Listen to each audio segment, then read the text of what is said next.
Everyone, Assalamualaikum. In this video, we are going to use De Moivre theorem to solve a new type of problem, finding the roots of complex numbers, like the square root, cube root, or fourth root. Finding a root is really just raising to a fractional power. A square root is the power of 1 over 2. A cube is the power of 1 over 3. This means we can use De Moivre theorem. But there is one twist. In real number, the square root of 4 is plus 2 and negative 2. In the complex number, this idea is even bigger. A complex number has 2 square roots, 3 cube roots, 4 fourth roots, and so on. A number z has an nth roots. Our job is to find all of them.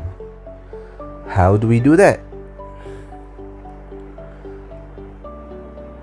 The secret is the coterminal angle. Look at this diagram. I have an angle theta 30 degree. This gives us the complex number z. R cos 30 plus j sin 30. But what if I go all the way around the circle plus 360 and land back in the same spot? My new angle is now 30 plus 360, which is 390 degree, but it points to the exact same complex number. So z r cos 30 plus j sin 30 is the exact same number as r cos 390 plus j sin 90. This is the aha moment.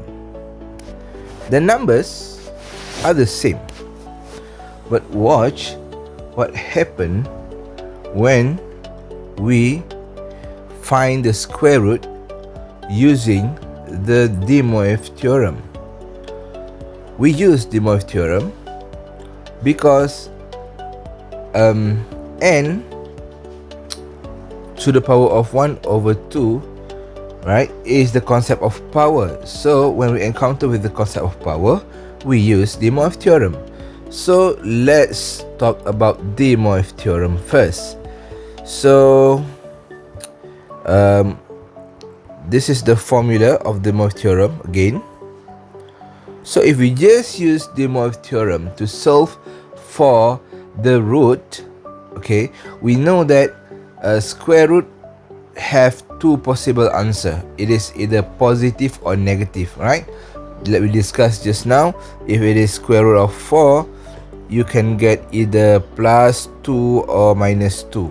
So the same goes for this one. When you want to find the root, you need to expect it to get two answers. For example, looking at this, we know that on the first point, which is on the 30 degree, it is at this point. When it rotate one more time, right, the whole 30 degree, it is still at the same point. If you are looking at the complex number, it is exactly the same exact complex number. We can say that they are equivalent. But in terms of in terms of root, they are actually different. This is if we are using De Moivre theorem. So to prove it, we just going to substitute the 1/2 into the n. So basically for this one, cos 1/2 times the theta 30, and for the other one 1/2 times the theta 390.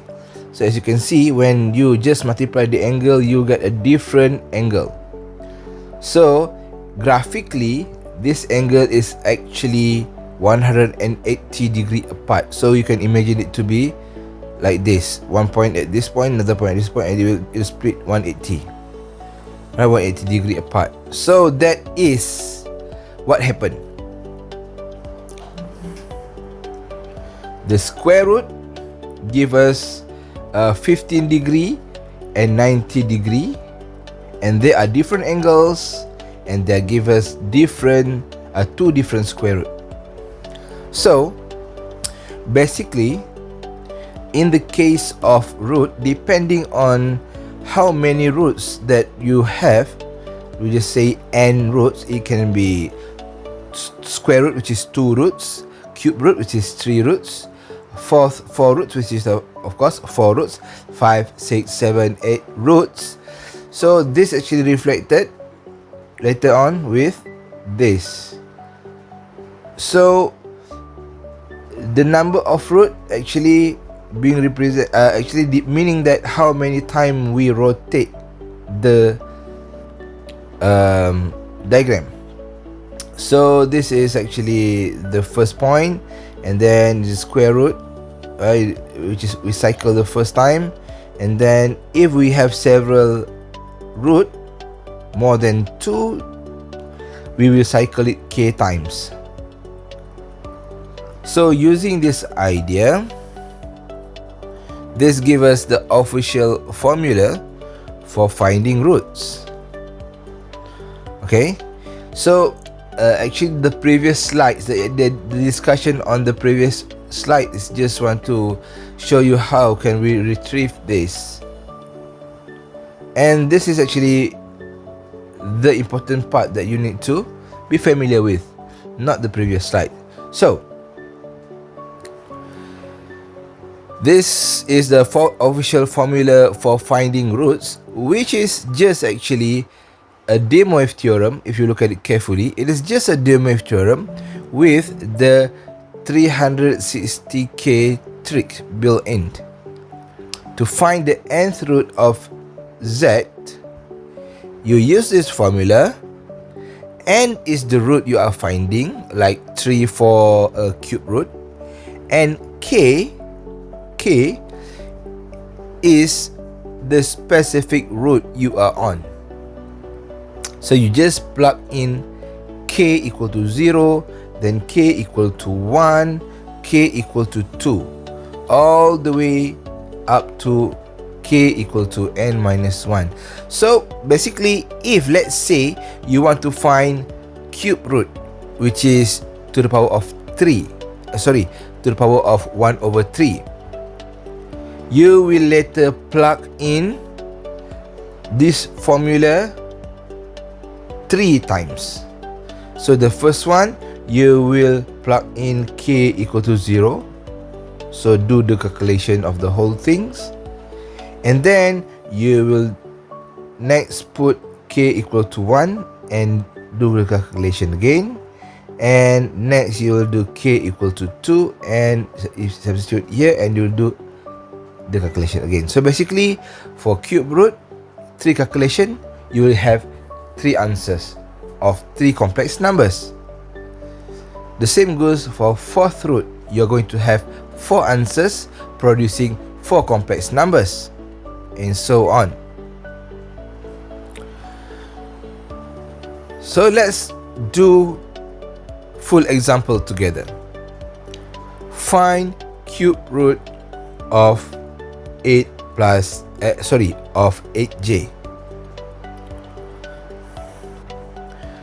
When we say cube root, we know that we are dealing with n equal to 3. So we'll need to find 3 roots. So first step, convert this into polar form. Currently, z equal to 8j is in the form of a plus bj, or if you want to be complete, you can say it is actually z equal to 0 plus 8j. So we need to convert it into polar form. So to convert to polar form, we will need r and theta. So the r is actually the square root of 0 to the power of 2 plus 8 to the power of 2. So this will give us 8.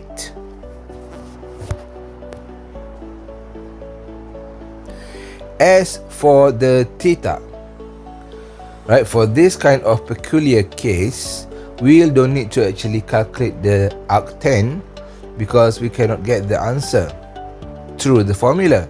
So what we do is we just figure it out through this diagram. So the line of 0, 8j is actually this.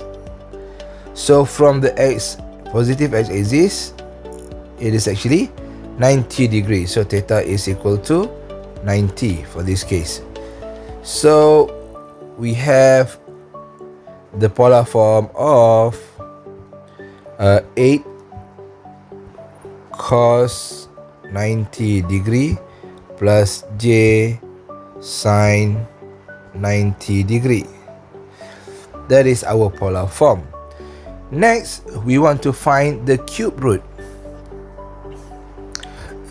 So we want to find the cube root, we will need to use the finding roots formula, right, which is this one. So basically, again, remember, it is just, the form is actually similar to De Moivre theorem, where you have r to the power of, instead of n, it is 1 over n, and then you have 360 times k over n. Okay, so let us just substitute it in the formula first. Let's look at it in general without substituting any k. So we have z 1 over n, which is 1 over 3 for this case, equal to r 1 over 3 times with cos theta plus 360, this theta is actually have a value which is 90 degree times k over 3, right? The n is 3.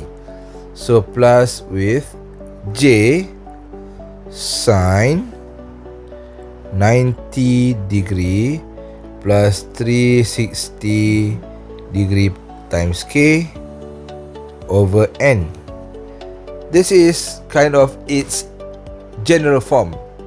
Before we look for k, later on you are going to look for when k equal to 0.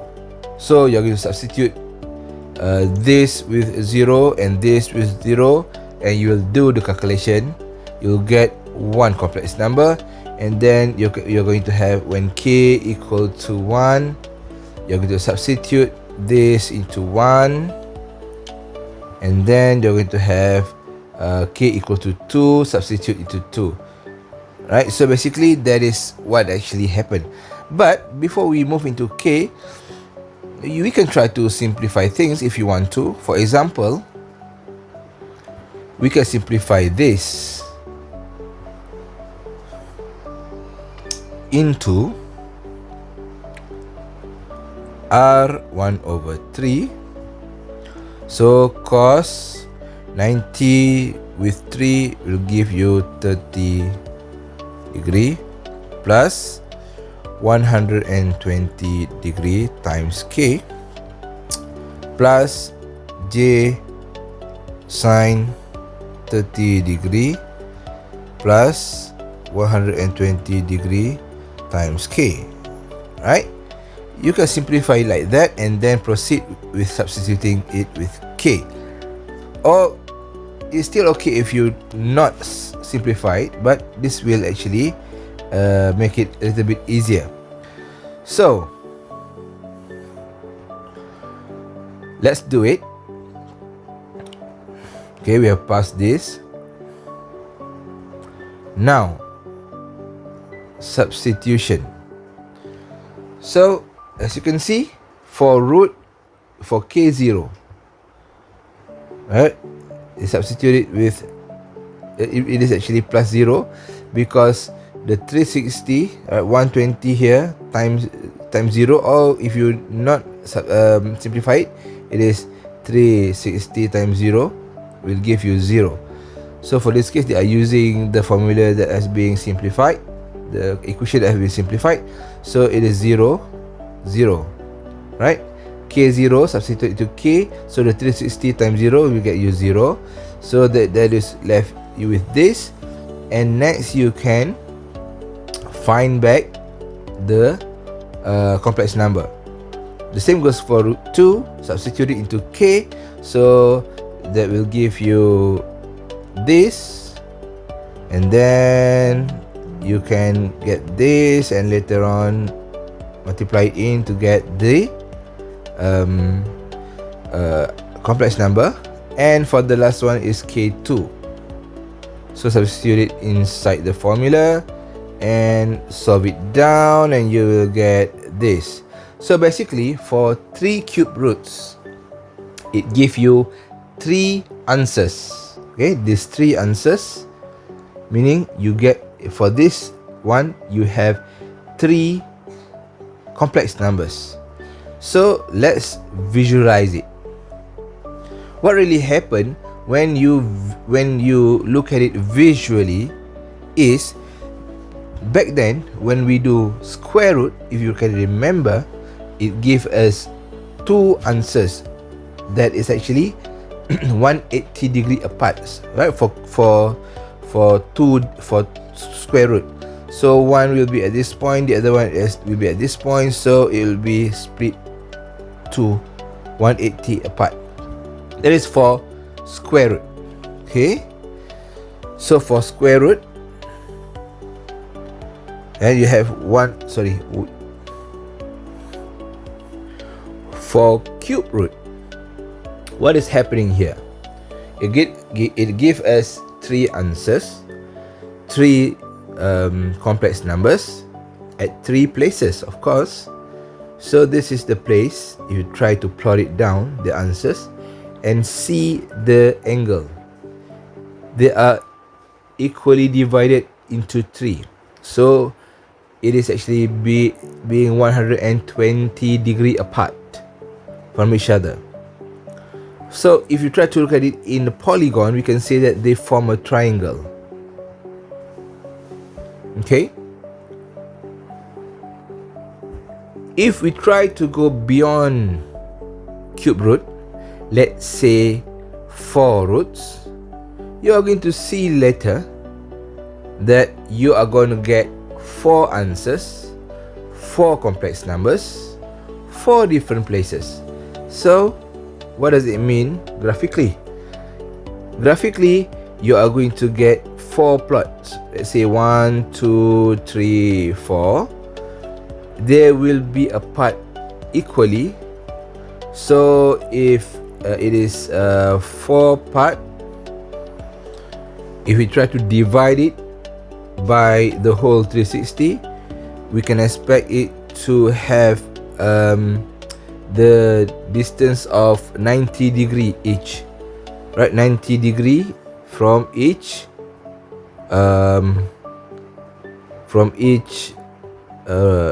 complex number. So the 4 root will give us the form of square.